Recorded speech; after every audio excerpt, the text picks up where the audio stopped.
এ কেমন বাবা মা যে তার বাচ্চাকে নিজ হাতে জাহান্নামে ফেলে?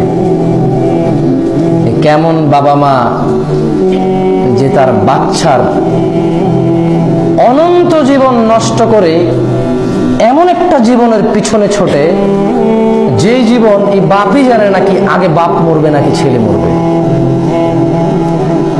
কত বোকা আমরা বাবারা, কত বোকা আমাদের বাবারা, কত বোকা আমাদের এই ভাইগুলো কয়দিন পরে বাবা হবে, যারা তাদের ছেলে সন্তানকে জাহান্নামে ফেলে ফেরাউন হামান কামানের অনুসারী করে। সলা কি জানেন? সলা একমাত্র ইবাদত যেটা আদায় না করলে আল্লাহর নবী বলেছে যে আমার মঞ্চে আগুন জ্বালাই দেই। কি দেই? হ্যাঁ, দাঁত ভেঙে ফেলছে, কিচ্ছু বলে নাই। মাথার মধ্যে উটের গুড়ি উঠাই দিছে, কিচ্ছু বলে নাই। পাগল বলছে, কিচ্ছু বলে নাই। না, পাগল বললে অসুবিধা ছিল না, মনে কষ্ট লাগার কিছু নাই। কিন্তু যখন যে মানুষগুলো আলামিন বলেছে, যে মানুষগুলো ভদ্র বলেছে, নম্র বলেছে, সম্মান করেছে, ইজ্জত করেছে, তাদের মেয়ে দিতে চাইছে, সম্পদ দিতে চাইছে, রাষ্ট্রীয় ক্ষমতা দিতে চাইছে, ওই মানুষগুলো যখন পাগল বলে তখন খুব মনে কষ্ট লাগে। রিক্সাওয়ালাকে যদি বলেন যে রিক্সা যাবি,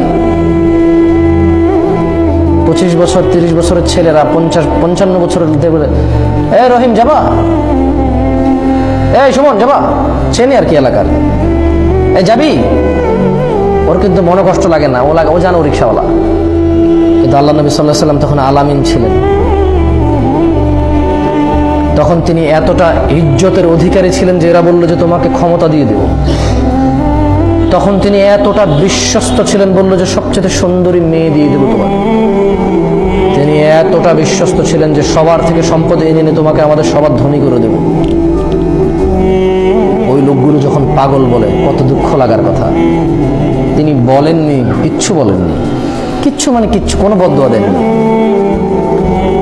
একমাত্র সলাতের জন্য বলেছে যে আমার ইচ্ছা হয়।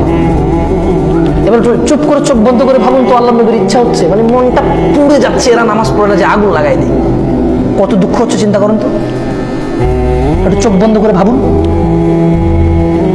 ভিতরটা কত জ্বললে, কত পুড়লে, কত অশান্তি, কত কষ্ট হলে বলে যে উফ, মনটা চায় যে আগুন ধরাই দিয়ে এদের ঘরে, কত রাগ হলে এমনটা বলতে পারে এত দয়ার নবী, যাকে রব বলেছে রাহমাতাল লিল আলামিন।